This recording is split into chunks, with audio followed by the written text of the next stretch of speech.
Or if the bomb that drops on you gets your friends and neighbors too, there'll be nobody left behind to grieve, and we will all go together when we go. What a comforting fact that is to know.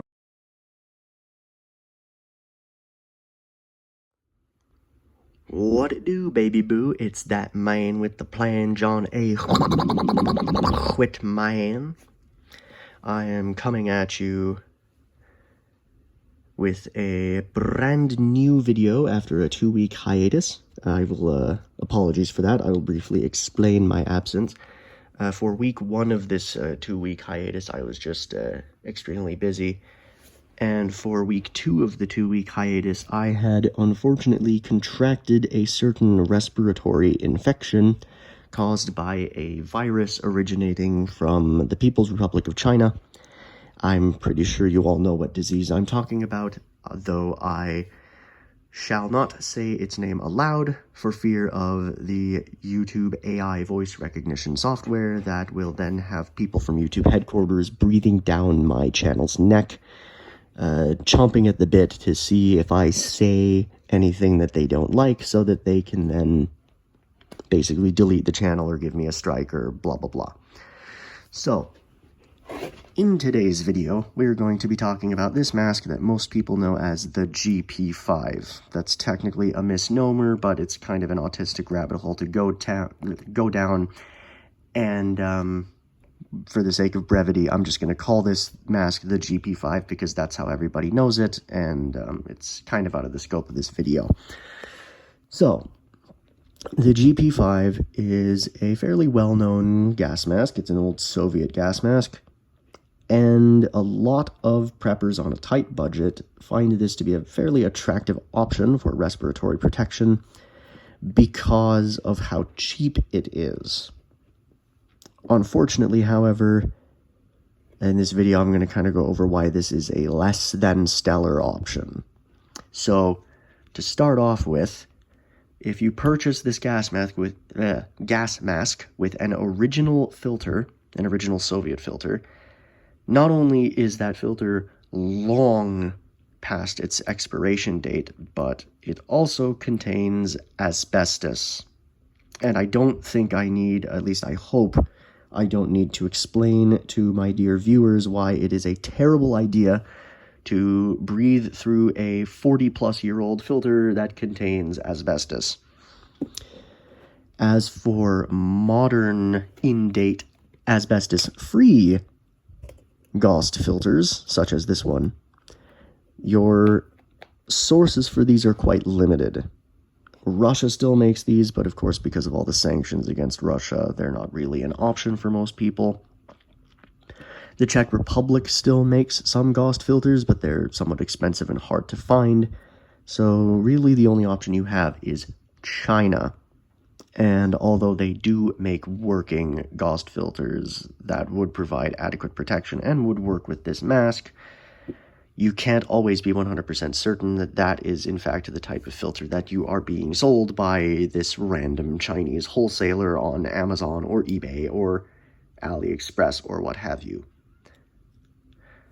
So on top of the uncertainty of not really knowing if you're actually getting what you're paying for, there's also the simple logistical issue of having to be entirely reliant on imported filters. Not being able to source filters for your respirator domestically is a huge liability in your logistics and procurement.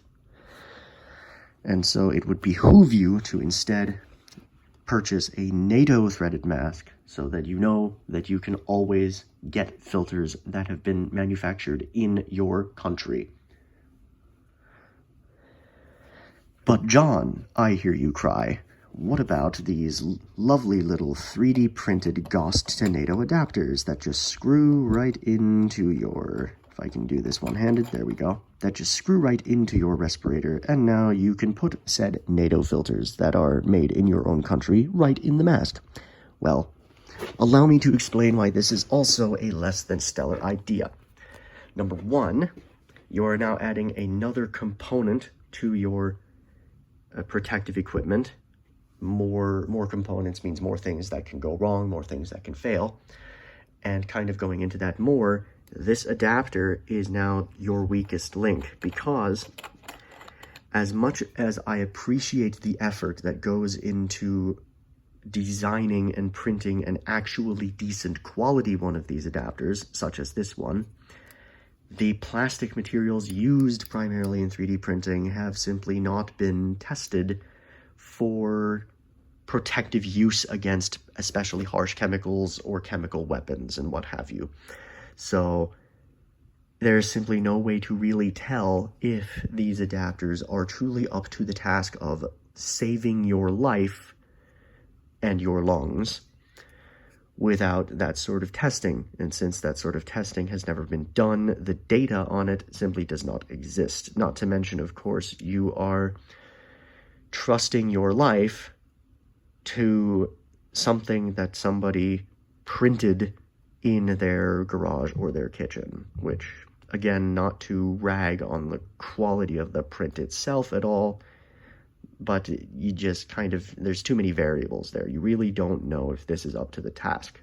So there's also that.